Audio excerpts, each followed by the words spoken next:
Hello, this is Father Mark, and today is day 38 of the Bible in a Year, and we're looking at Exodus 19 and 20 and Leviticus 13. And Exodus 19 is kind of the beginning of the section which runs all the way from Exodus 19 to 24, which is basically the covenant of Sinai. It's God talking almost the whole time to Israel. And right there in the beginning, in verse, Moses went up the mountain, and then it says in verse 3, thus you shall say, God tells Moses, thus you shall say to the house of Jacob. And that's kind of the beginning of this long discourse of God. It's not a harangue or a to do this, kind of like Father Schmitz says. It's, not that God gives rules first. He first gives a covenant, which is a relationship and a family bond. God wants to make us his, beloved children above the angels. He wants to raise us. And so that's what it says right there in that verse 4, remember, you have seen what I did. The first thing I did was to rescue you, call you, and what I did to the Egyptians. All those signs and wonders, and how I bore you on eagle's wings. What a beautiful thing. And then it says, if you obey my covenant, you shall be my own possession, which is this great privilege. But it comes with responsibility, because it then says, you shall be to me a kingdom of priests and a holy nation. So you've got to be priests. You got to pray for the whole world, intercede, offer sacrifice for the rest of the Gentiles in the world. And you got to be holy. You got to be a holy nation. You got to be sanctified. And so this is what God says, first, before he even, gets into, telling the commandments, were kind of the rules which are important to maintain the relationship that God establishes first. First he marries us and unites us unconditionally to himself, and then he sets some rules to preserve that relationship, which is a beautiful thing. And so then God tells Moses to talk to the people and tell them to prepare for the third day. Third day is always big in the Bible, right? It's kind of preparing us for that resurrection day, which is the wonderful finale of everything. But here, consecrate, the people should consecrate themselves and wash their garments, it says. And then it says, though, that, only Moses should go up the mountain. Everybody else needs to stay at the bottom of the mountain. Don't even touch it. Not even animals should. And then when there's going to be a trumpet blast and Moses would tell them all these things. And then in verse number 15, it says something very interesting. Well, it's something interesting for me because I'm a celibate priest, because it says, be ready on the third day, do not go near a woman.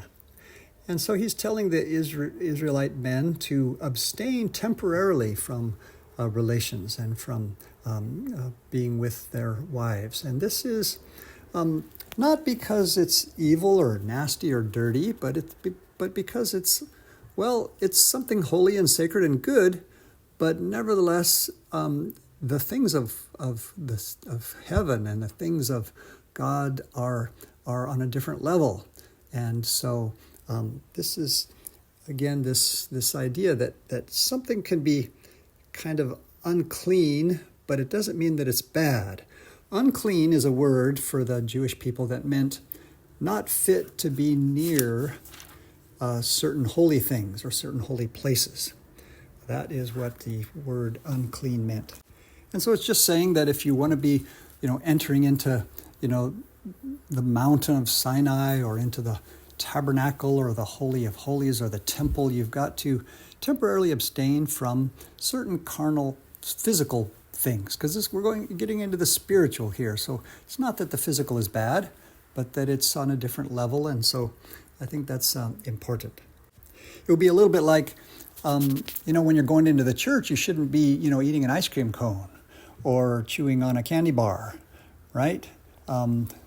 I once heard that that you should, like during your prayer time, you shouldn't eat, right? You're not, not that eating is bad, but I heard this is funny.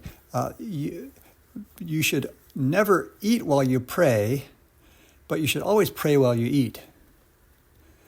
Which sounds funny, but it's true. I mean, because, during your special primetime consecrated prayer time, during your 20 minutes or your hour of prayer every day, you shouldn't eat. But when you do eat, you should pray because, St. Paul said, pray always. So I think that's funny. And but it kind of shows that idea that that something, is not bad, but it's unclean. It's not fit for being, in the sanctuary of the parish church, right? It just doesn't belong there, which doesn't mean that it's something bad.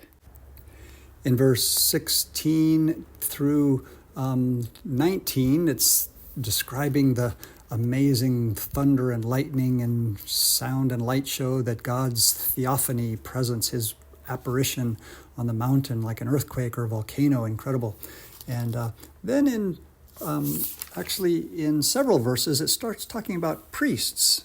Verse 6, verse 22, verse 24, it mentions priests. And what for them back then, there were no, Levitical priests. There wasn't yet, this distinction that one of the tribes would be the priest. So back in this early time of the Bible, what that meant was the eldest son, the older son, or the head of the tribe. That was probably the what is meant by this priests. And they say that it was those firstborn sons who were consecrated to the Lord in chapter 13, verse 1.